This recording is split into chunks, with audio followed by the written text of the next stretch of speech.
দর্শক, এই মুহূর্তে আমরা কেন্দ্রীয় শহীদ মিনারে যেতে চাই। সেখানে দশম গ্রেডে বেতন সহ ৩ দফা দাবিতে আন্দোলন অব্যাহত রেখেছেন সরকারি প্রাথমিক বিদ্যালয়ের সহকারী শিক্ষকরা।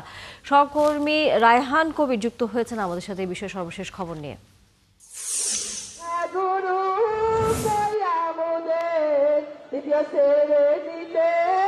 শিক্ষকদের অবস্থান সম্পর্কে তানিয়া, সকাল থেকে দ্বিতীয় দিনের মতো শিক্ষকরা তাদের দাবি নিয়ে এখানে তাদের অবস্থান কর্মসূচি পালন করছেন। গতকাল যে 5 জন শিক্ষককে আন্দোলন করতে গিয়ে শাহবাগ থেকে ধরা হয়েছিল, তাদেরকে আজকে নিঃশর্ত মুক্তি দেওয়া হয়েছে। দুপুরে মুক্তি দেওয়ার পর শিক্ষকরা নতুন একটি তারা কর্মসূচির কথা আমাদের জানিয়েছিলেন। সেটি বিকেল 3:30 থেকে 4টা কিংবা 4:30 পর্যন্ত কালো কাপড় পরে আসলে তারা একটা চুপ থাকার একটা কার্যক্রম তারা পরিচালনা করবেন বলে জানিয়েছিলেন। আমাদের সঙ্গে আন্দোলনরত শিক্ষকরা রয়েছেন, আমরা একটু তাদের সঙ্গে কথা বলে জানতে চাইবো আসলে আপনাদের দাবিগুলো যদি না মেনে নেওয়া হয় পরবর্তীতে এই আন্দোলন কিরকম হতে পারে বলে আপনি মনে করছেন? আমাদের এই দাবি না মেনে নেওয়া হয় তাহলে আমরা যে ক্লাস বর্জন চলতেছে অবস্থান কর্মসূচি, আমাদের সামনে যে বৃত্তি এবং সমাপনী পরীক্ষা, আমরা তার মানে এই কার্যক্রমে আমরা অংশগ্রহণ করব না। আচ্ছা, আমরা আরেকটু জানতে চাইবো যে যদি আপনাদের কার্যক্রম এভাবে চলতে থাকে শিক্ষার্থীদের যে একটা ভোগান্তি হবে, এ নিয়ে আসলে আপনাদের মতামত কি? ভাই, আমরাও শিক্ষার্থীদের কথা চিন্তা করি, কিন্তু আমাদেরও তো পেট চলতে হবে, আমাদেরও তো সম্মানের কথা চিন্তা করতে হবে। আমাদেরকে কেন ন্যায্য দাবি থেকে আমাদের বঞ্চিত করা হয়? আমাদের যে 10 বছর এবং 16 বছরের যে টাইম স্কেলটা আছে সেটাও হঠাৎ করে কেন বন্ধ করে দেওয়া হলো? সেইটাও তো আমাদের থেকে বঞ্চিত করা হয়েছে। তা আমরা শুধু দিয়েই যাব আর আমরা কিছু পাবো না, এটা কি হয়? আর আমরা শিক্ষার্থীদের কথা চিন্তা করি। আমাদের সরকার যদি শিক্ষার্থীদের কথা চিন্তা করতো তাহলে আমাদের দাবিটা মেনে নিত।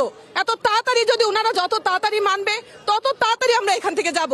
প্রয়োজনে আমরা বন্ধের দিনে ক্লাস করব, প্রয়োজনে আমরা শীতের ছুটি নিজেরা বর্জন করে ওই সময় আমরা ক্লাস করব।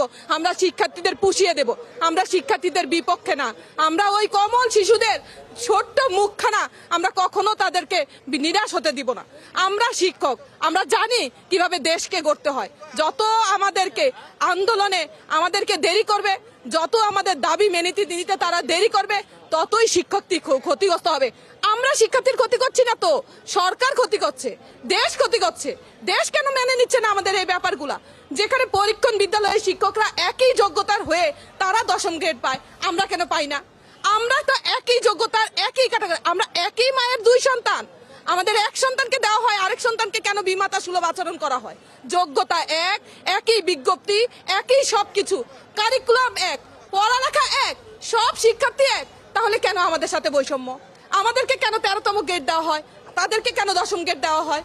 আমরা এটা থেকে মুক্তি চাই, আমরা সম্মান চাই। আমরা 3য় শ্রেণীর কর্মচারী থাকতে চাই না, আমরা কর্মকর্তা হতে চাই। আমরা কর্মকর্তা তৈরি করি, আর আমাদেরকে এটা দিবে না। আসলে যেমনটি শুনছিলেন, শিক্ষকরা আসলে শিক্ষার্থীদের অমঙ্গল চায় না, তারা চায় শিক্ষার্থীরা দ্রুত তাদের যে শিক্ষা কার্যক্রম সেটিতে ফিরে আসুক, শিক্ষকরাও ফিরে যাক। তাদের যে দাবি আছে, দাবিটা যত দ্রুত মেনে নেওয়া হবে তত দ্রুতই এসব কার্যক্রম আগের মতো হবে বলে তারা জানাচ্ছেন আমাদের কাছে। এই ছিল সর্বশেষ শহীদ মিনার থেকে আমার কাছে তানিয়া।